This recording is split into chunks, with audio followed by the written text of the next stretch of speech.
this is where we're gonna Oh, get the magic sorted. wait a minute, that is interesting. Oh, I like. Welcome to my studio. Yes. My temporary studio. Okay, that's what's up. Good. I'll sit here. Is that You right? sit there, please. I sit here. What I wanted to do with you was go through how we achieve hyperrealism. Something that you're probably not familiar with, as you are more of a sketcher. And it's beautiful you're sketching, but I wanted to show you a different realm of drawing. Let's do it. As you can see, we have two easels there. And we're going to be using this eye reference, which I use a lot for my teaching already. And we're going to achieve what we can in the space we have and see you create a hyperrealistic eye. Hyperrealistic eye. Hyperrealistic eye. So let's dive in, shall we? Yay. You can ask questions, you can ask me whatever. And I want to see you work. I want to see you achieve something. You're going to love it, you're going to love it. Yes. Inside of this is the materials we're going to be using. I've actually bought you your own set too. Take away, so we got materials. This is great. You can practice with me, and you can practice at home. So let me open and show you what's going on in here. As you can see, there's a whole lot look of at this. whole lot of Look stuff. at this. We've got tools. This is what's up. Whole lot of stuff going on here. Yes. So as you can tell, I separated it between Kai section and the outer section. Is that really? Yes.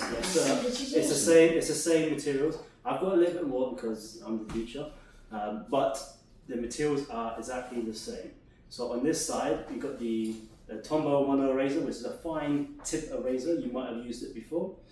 As you Is that an eraser? Yeah, that's an eraser. It's a fine tip. Yeah, please do. Take it out. That's yours to take anyway. That's yours. You can use This is that. an eraser or a razor? An eraser. So if you open it up like this, it's very fine tip, you see. So if you get any harsh lines, you can erase it and you can have a very prominent line. It's very good. It's a very good eraser. And you can get really good detailing with this type of... What's it called? Tombow mono eraser. Tombow mono. Yes, sir. Okay. And then if we move across the board, we've got the Q-tips or cotton buds. We use for your ears, but we'll use these for blending. So this is one of the blending tools I use. Next door is another eraser. This is Faber-Castell. You might have heard of them. It's a German brand. This is the brand I use particularly for all my drawings. This is a perfection eraser. Now, the difference between this type of eraser and this one is this material is more rubbery, a lot more rubbery. It leaves a little bit of marks, but this is very good for getting pores, fine detail and pores. So this is what I use quite a lot, alongside the Tombow. But the Tombow is more fine. This is not as fine, but it allows you to create more detail in skin texture and pores. So we'll be using that one a lot too. This one I use is recent. This is a new addition to my family of pencils. So this is a blending tool that I was introduced to. I used to use my finger when it comes to creating matted black, like background dust. But with this one, I can actually create the same texture and it's smooth throughout the whole board. It's a very good tool. So I've been using that a lot recently and I love it. What's it called?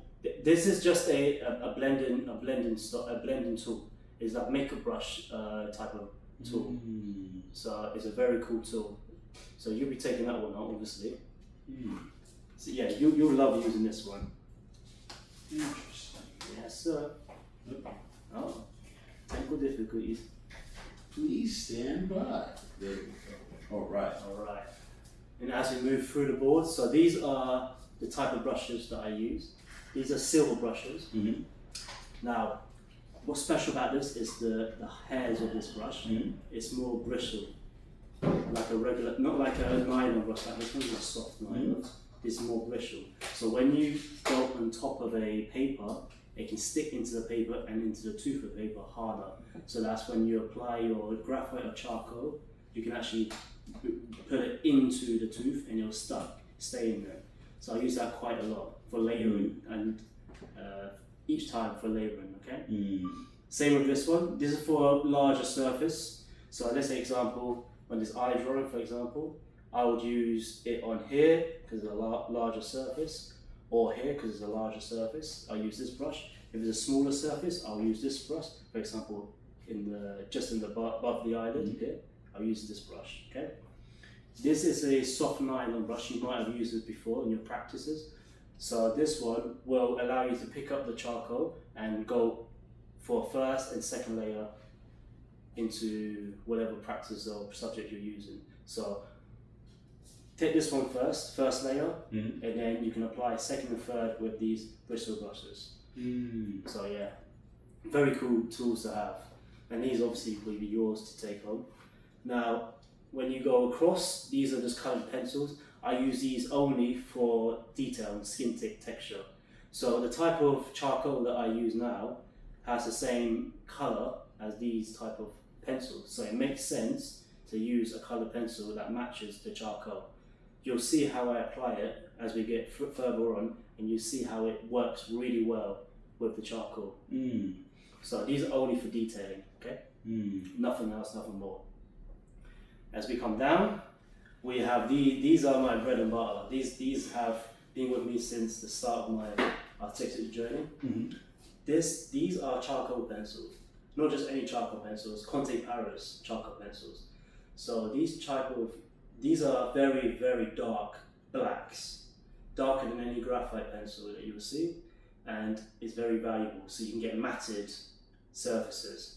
So for your drawing that I did with you, I used this for the background, and then I used my finger just to smooth that dark black I have. So very matted. We'll use these for very dark areas, for example, in the eyeball itself. Once we layer, we'll use this to enhance the darkness. Moving along, these are called wolf carbon pencils. Now, this is a mixture between a graphite and a charcoal pencil. The properties have often similar together. I use this for very fine outlines. For example, here in the crease of the eyelid here, I would use the wolf's carbon just to create a crease, and then I would use a brush just to blend that crease in, just to create more depth of field. So I would use that for that. I would also use this type of pencil for eyebrows, very fine eyebrows, lines, very good for that. This is a very good tool for blending and creating fine lines. This is a charcoal pencil as well, a white charcoal pencil. This is actually new to the family as well. I use this one for highlights, just highlights. And maybe if you've got like fine hairs, and then I'll just use that as well, okay? And then finishing off, we've got just a normal graphite pencil. I use this specifically just for additional outlines first. So before I did this, I did use the 5H just to create the outline. Here is a pastel pencil. This is an off-white. I would only use this maybe for the edge of the eyes, just to create that blurriness. And also I use this for teeth. So as you can tell, not everyone's got perfect white teeth. So you want it to be as realistic as you can. Because this is an off-white pastel, it creates a more realistic type of teeth instead of using an eraser or a charcoal pencil. This will create a more realistic teeth. And now this one is another pastel pencil. This is a grey pastel pencil. I would also use that for edges around or softening the charcoal pencil if it's too dark. So if I go too dark and I thought, actually this needs to be lightened, I would actually go over with the grey pastel pencil just to lighten that charcoal as well. So that is the materials that we'll be using.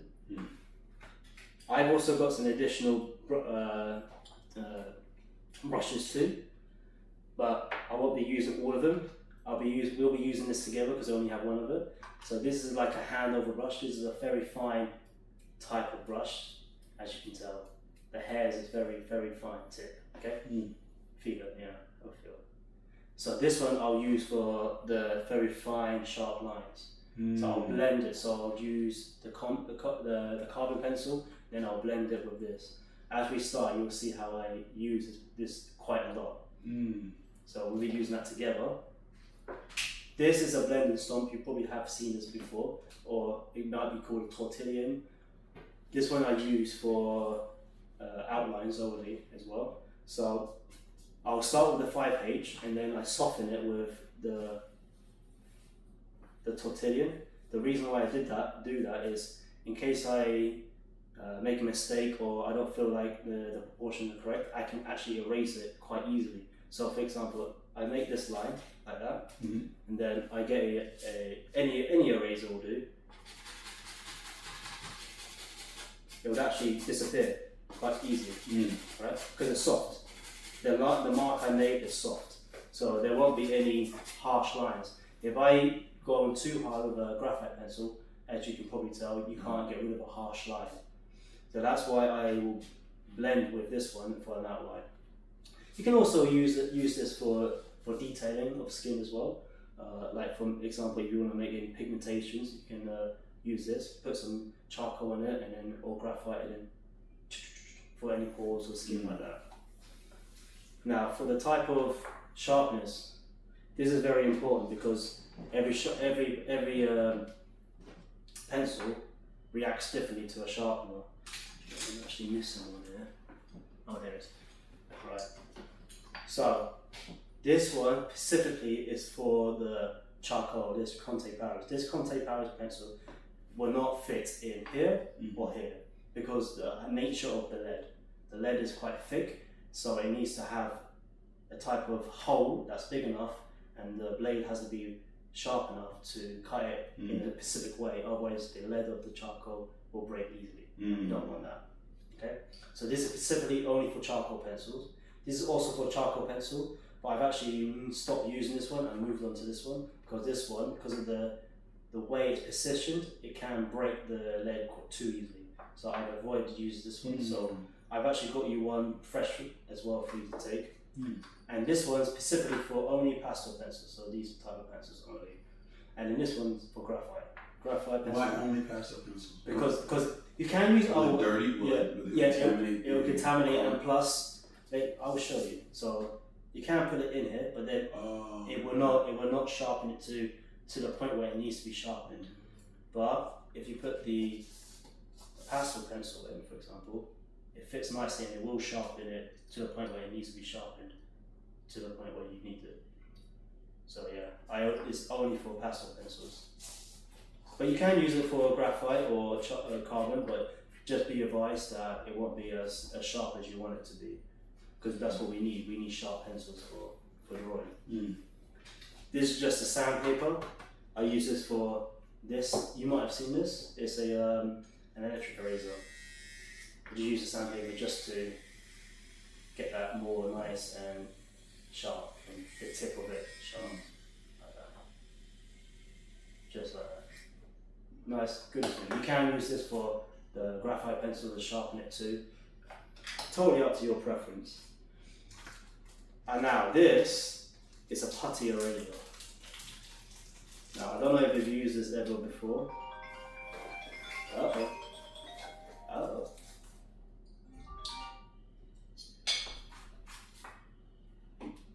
Now this is a putty eraser. It's like a rubbery type eraser. I use this to obviously erase, but also to pick up charcoal or graphite. For example, once I show you, this is a charcoal set. You won't see this one because in America, because it's Europe brand. It's called charocal. It's compressed charcoal, and it comes into a grey set. So as you can tell from looking at it, it is layered in a way where the skin will be looking like if it's black and white. So you have your lights, your light greys, your mid-tones, and then your darks. Okay. Now let's say we use the black, I apply it on the paper, but it's too dark. You can use the putty eraser to collect the particles where it's too dark and lighten it. So this is very good to be using that. So you could use it here. So for example, if you got too dark here and you haven't given it enough light, you can use this just to pick up the charcoal and bring it back to a level and layer that you want it to be. So you'll be using that quite a lot as well. Oh, wait, so you keep it clean that way? I keep it clean that way. Mm-hmm. No, keep clean. Clean squeaky. Alright. And then yes, as I showed you, this is what we're using as well. So instead of before in the past where I would layer with graphite, different shades of graphite to achieve the layers, I'm now transitioned to compressed charcoal. As you can see in front of your beautiful easels, there's a paper where I've made lines to form a shape of a palette, because what I do now is I'm like a painter now, painter/drawer. So I will shave. I will use a blade and shave the compressed charcoal that I need in each one, right? So let's say white, mid-tone, light tone, mid-tones, blacks, mixture, etc. And then if I need to blend into each one, I will just go inside and create a new layer as well. So we'll be using that to create the skin itself. So I only use it mainly for skin. Okay, so this is purely for skin. You can use it for the eyes or darks as well, but you can apply it more for the skin. So this will be very cool for you to use. I don't know if you ever used it, have you? Compressed charcoal? Compressed, You probably use charcoal blocks. a long time ago. Yeah. Long time ago.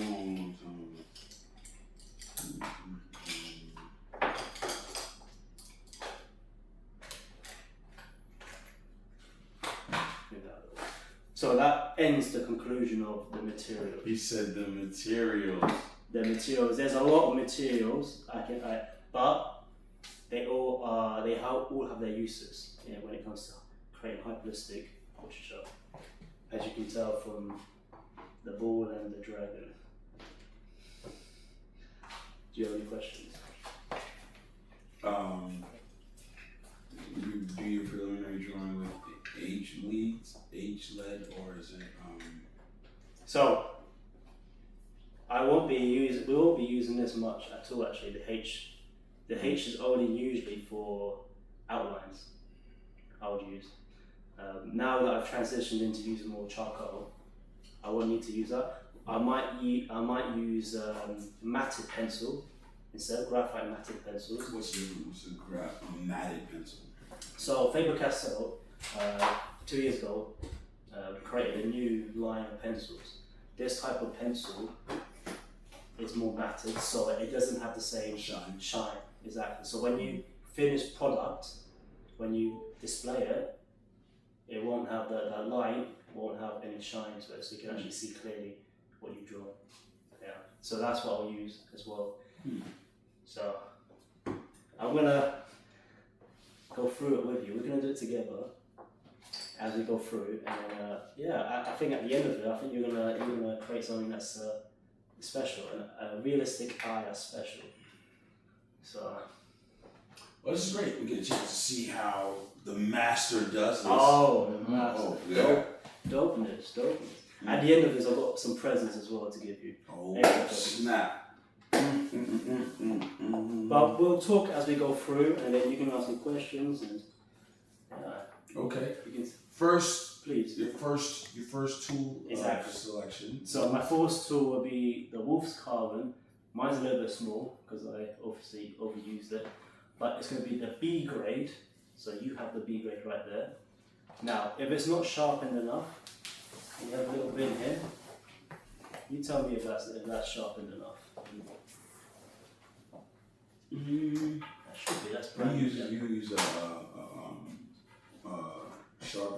I would use a sharpener. I No would question. use this. Some people use a blade. a razor, blade. Now you deliberately make the choice to use a. The reason why I do that is because I prefer doing it manually. I like the feel of sharpened pencil from my own manually done hands.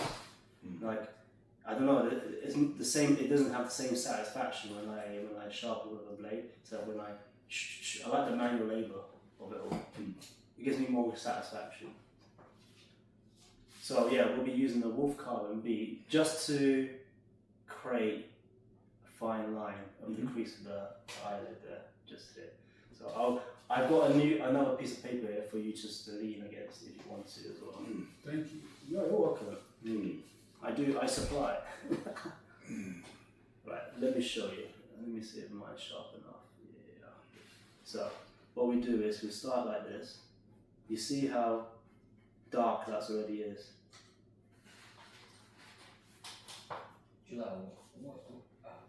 Could you wait for a little bit?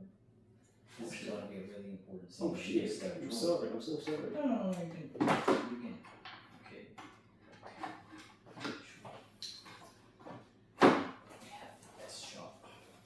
Okay. Can you see that? Yes. Right. So, you ready? Yeah. So we'll just create a quick.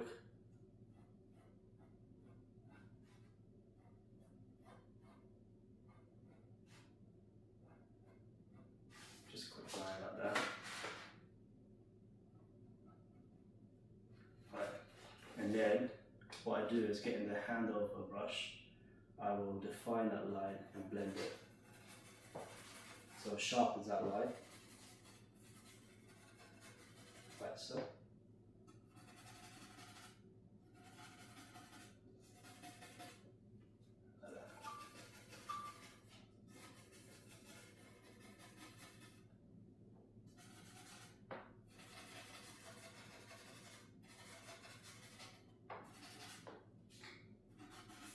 And now I would actually go over that a few times just to make sure that I'm happy with it all. So we'll do it one more time and then you can have a go. So the whole point of hyperrealism is that you always have to keep going over and over until you achieve the tone and the structure to how it looks on whatever subject matter you're using.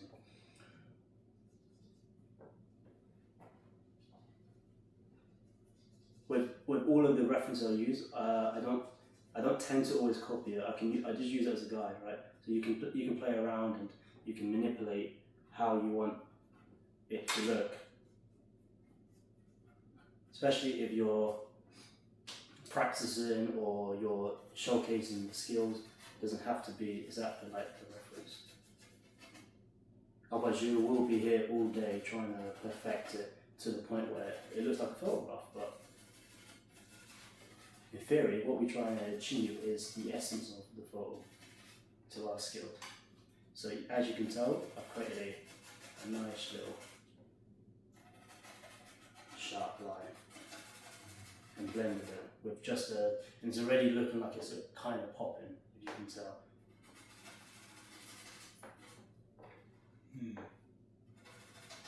What we'll do is we'll keep going on it, and then when we get to the charcoal and create the skin, then you'll see it actually looking like real eyelid.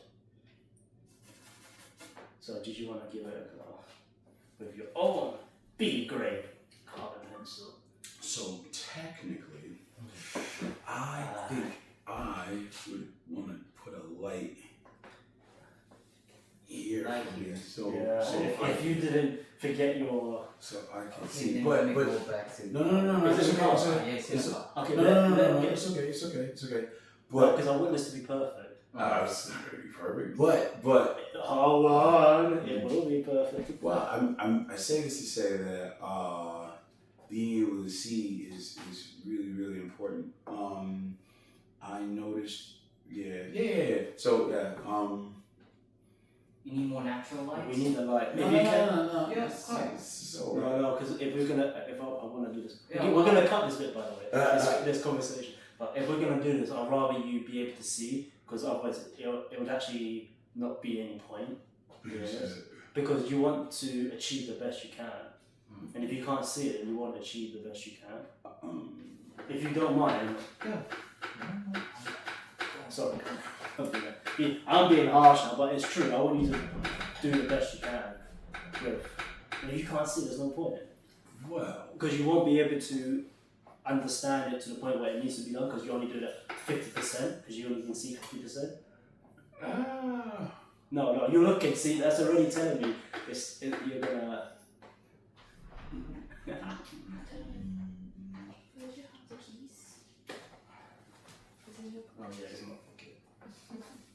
Do you want to go with him? Go with him, because you need to come up.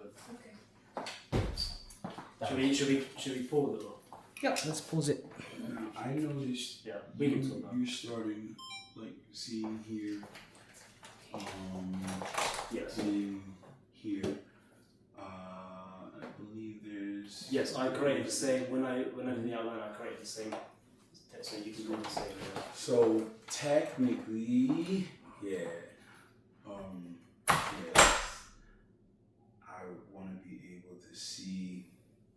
Exactly. Matteo was meant to bring up. He has two lights. I want him to put one here and here, but he obviously forgot to bring it up. No, it's okay. I don't know if that is going to be out about what you're doing.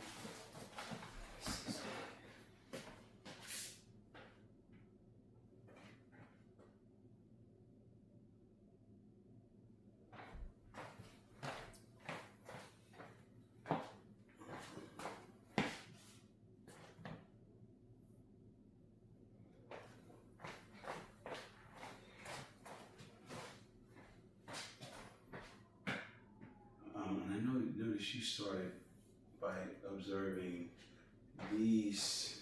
I actually started here. What I did was I always go from the left then to the right. For me, it's easier than start from the left to the right. So, because when I look at this, I see this whole thing as a shape. Yes, Right. but once we start using the charcoal pencil, you'll see that this doesn't matter right now because we'll blend it to the point where it looks like that shape. That's the beautiful thing about charcoal. It allows you to blend it to the shape that you need it to be blended.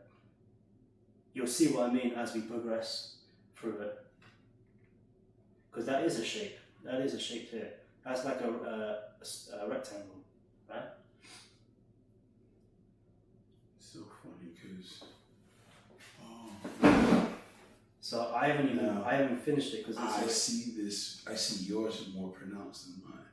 So like, yeah, this clearly, if I started here looking at the round of the eye, right, this, and I said this here.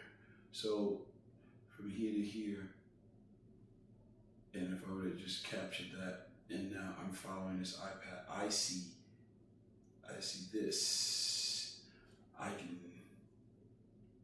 can see. Well, I actually see it as an L shape. This is an L shape for me. This is more of a rectangle shape. Yes, this does curve slightly because that's the shape of an eye is an oval, right? So that does curve, but I still see it as a square, this section. But when I start applying the charcoal and blending it, it will blend into the way that we're curving. You'll see as we apply the Conte Paris, how it does blend in the way that we want it to be blended. So even if you're seeing like this is what is correct, you're seeing like that. But when we start blending, it will turn into that shape that you're seeing. So this. Yeah, it's really cool. This starts to become. Just checking this space. So here and here. So if I made this, and I can put this here at the midpoint, right? So if I put 2 marks, I'm seeing this like this, and this is what's allowing me to see this as a rectangular shape that allows me to, and I don't know, I almost sound.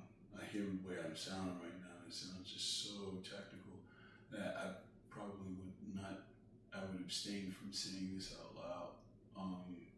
Because when it comes to eyebrows, I do it as this, as a block. So block, block, block, block. Right. So that's my block. I call it a block. Mm-hmm. Everyone's blocks and shape as well for me. This is oval. Yeah. This is L. Yeah, I understand that. I'm just saying that. So yeah, you're talking about. So what I'm trying to say is like, so here I didn't see this until I started seeing it this way. When I was looking at this, I understand the circle. I understand that. Yeah, we don't look at a circle, or we look at more of a sphere. So you can't use that. That's a palette. Yeah, right. See, so let's say I took this, right? And Which one do you want? Give me something. Do you want graphite? Just Yeah, use the graphite. just throw some. All right, so I see this very simply, right?